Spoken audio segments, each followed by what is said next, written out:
Hello! Hi అండి. అందరికీ నమస్తే. Welcome back to Shannu vlogs and tips. నేనైతే చాలా బాగున్నాను. మీరెలా ఉన్నారో కామెంట్ సెక్షన్‌లో కామెంట్ చేయండి.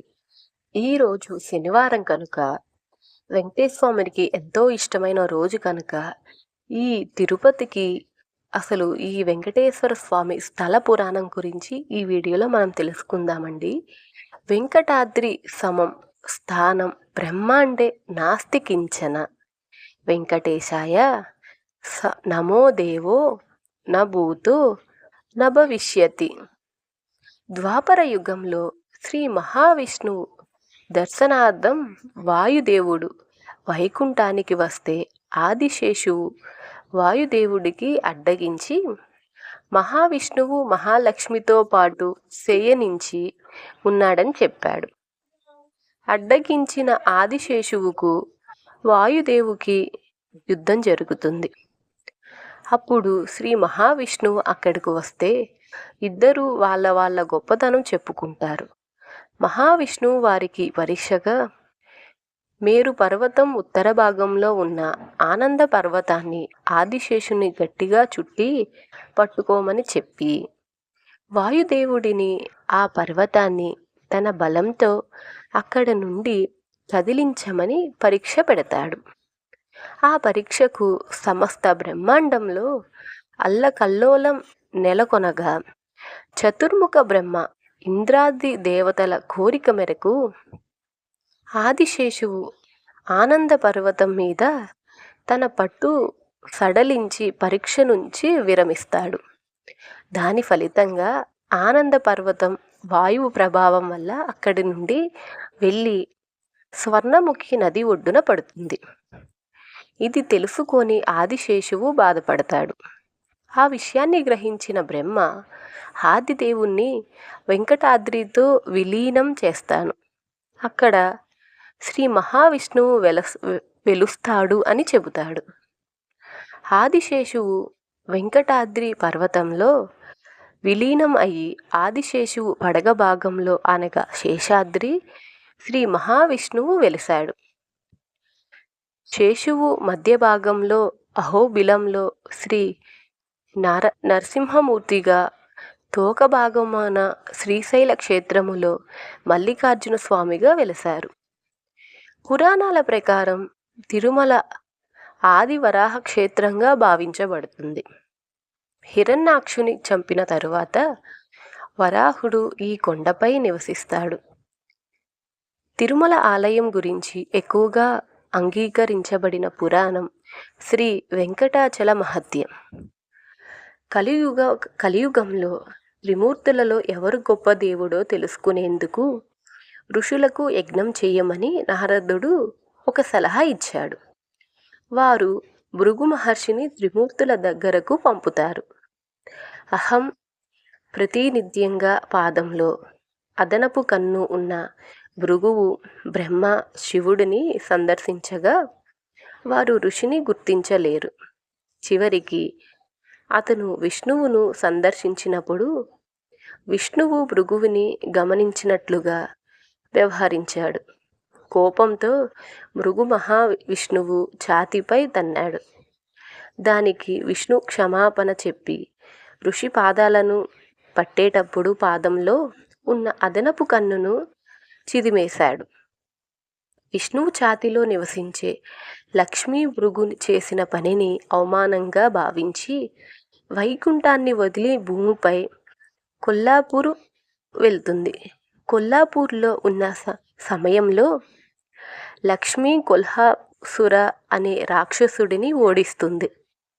ఈమెను ప్రేమపూర్వకంగా అంబాబాయి అని అంటారు. ఆమె ఇక్కడి మహాలక్ష్మి ఆలయం కొల్హాపూర్లో దేవతగా పూజలందుకుంటుంది. విష్ణువు వైకుంఠాన్ని విడిచిపెట్టి శ్రీనివాసుడిగా మానవ రూపాన్ని పొంది లక్ష్మిని వెతుక్కుంటూ తిరుమల కొండలకు చేరుకొని ధ్యానం చేయడం ప్రారంభించాడు. అప్పుడు ఆ శ్రీనివాసుని పరిస్థితి లక్ష్మికి తెలిసి శివుని బ్రహ్మదేవుని ప్రార్థిస్తుంది. అప్పుడు శివుడు బ్రహ్మదేవుడు ఆవు దూడగా మారుతారు. వాటిని తిరుమల కొండల ప్రాంతాన్ని పాలించే చోళరాజుకు అప్పగిస్తుంది. అప్పుడు ఆవు మేత కోసం వెళ్ళినప్పుడు ప్రతిరోజు శ్రీనివాసునికి పాలు ఇస్తుంది. ఒకరోజు ఆవుల కాపరి దీనిని చూసి కర్రతో కొట్టడానికి ప్రయత్నించగా శ్రీనివాసునికి గాయమవుతుంది. అప్పుడు ఆ శ్రీనివాసుడు ఆగ్రహించి సేవకుల అపరాధం రాజులు భరించాలి కాబట్టి చోళరాజుని రాక్షసుడిగా మారమని శపిస్తాడు. రాజు శాప విమోచనం కోసం ప్రార్థించగా రాజు ఆకాశరాజుగా జన్మించి తన కుమార్తె పద్మావతిని శ్రీనివాస రూపంలో ఉన్న విష్ణువునికి వివాహం చేయమని చెప్తాడు. అప్పుడు ఆ శ్రీనివాసుడు అక్కడి నుండి వకులాదేవి ఆశ్రమానికి వెళ్ళాడు. ఆ సమయంలో నీల అనే గాంధర్వ యువరాణి శ్రీనివాసుని చూసి ఆవుల కాపరి అయిన తన తలపై గాయమై జుట్టుపోయి ఏర్పడిన మచ్చను గమనించింది. భక్తిపూర్వకంగా ఆమె తన జుట్టును కత్తిరించి మచ్చ ఉన్న ప్రదేశంలో శ్రీనివాసుని తలపై అద్భుతంగా జత చేసింది. అప్పుడు ఆ శ్రీనివాసుడు ఆమె భక్తితో చలించి కృతజ్ఞతలు తెలుపుతూ ఆమెను దేవతగా మార్చి తన భక్తులు జుట్టు కత్తిరించుకొని దానం చేస్తారని దానిని స్వీకరించమని ఆమెను ఆశీర్వదించాడు. గత జన్మలో కృష్ణుడు పెంపుడు తల్లి యశోద అయిన వకులాదేవి శ్రీనివాసుడు తన బిడ్డగా కావాలని ఎంతో ఆసక్తిగా ఎదురుచూసింది. గత జన్మలో కృష్ణుడి వివాహం చూడలేకపోయినందున ఈ జన్మలో చూడాలనుకుంటుంది. అప్పుడు కృష్ణుడు వకులాదేవిగా జన్మించినప్పుడు శ్రీనివాసుడిగా తన వద్దకు వస్తానని ఆ తర్వాత ఆమె పెళ్లిని చూడగలదని చెప్పాడు. ఆమె ఆశ్రమంలోకి ప్రవేశించిన తరువాత అతను అమ్మా అని పిలవగా వకులాదేవి దత్తత తీసుకున్నది. మరొక వైపు శ్రీనివాసుడి చేత శపించబడిన తరువాత చోళ రాజు ఆకాశరాజుగా పునర్జన్మ తీసుకుని సంతానం కోసం యజ్ఞం చేయగా బంగారు కమలంలో ఆడపిల్ల దొరుకుతుంది. ఆమెను పద్మావతిగా పెంచుతాడు. ఈమె లక్ష్మీ ప్రతిరూపమే. పద్మావతి చదువుకొని చాలా అందమైన యువరాణిగా ఎదిగింది.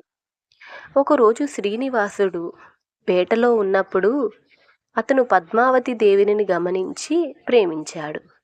ఆ సమయంలో పద్మావతి తన స్నేహితురాండ్లతో ఆడుకుంటున్నప్పుడు అకస్మాత్తుగా ఒక ఏనుగు తలెత్తి యువరాణిని వెంబడించగా పద్మావతి శ్రీనివాసుని వైపు పరిగెత్తుకుంటూ రక్షణ కోసం అతని చేతుల్లో పడుతుంది. ఆ ఏనుగు గణేశుడే.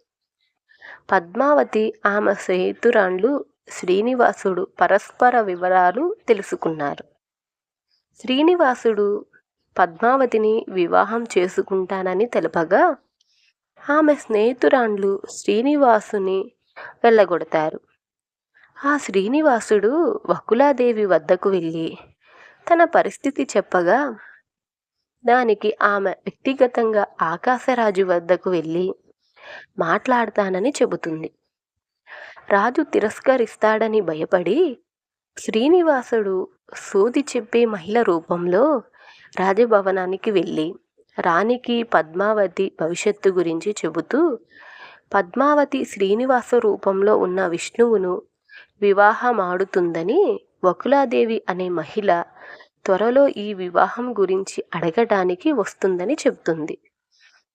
అప్పుడు వకులాదేవి తన కొడుకు శ్రీనివాసుని పద్మావతితో వివాహం చేయమని కోరినప్పుడు రాజు రాణి అంగీకరిస్తారు. రాజకుమార్తె అయిన పద్మావతికి పెళ్లి సిద్ధమవటానికి ధనరాశులు ఉన్నాయి. శ్రీనివాసుడు తన తల్లి పేదవారైనందున శివుడు, బ్రహ్మ, ఇంద్రుడు సంపద దేవుడైన కుబేరుడిని ప్రార్థించాలని సూచించారు. కుబేరుడు శ్రీనివాసుని ప్రార్థనకు సమాధానమిస్తూ డబ్బు, నగలు మొదలైన వాటిని అప్పుగా ఇచ్చాడు. శ్రీనివాసుడు తన భక్తులు ఇచ్చే డబ్బుతో అప్పు తీరుస్తానని చెప్పాడు. ఆకాశరాజు రాజభవనంలో వైభవంగా వివాహం చేసుకొని తిరుమల కొండకు తిరిగి వస్తాడు.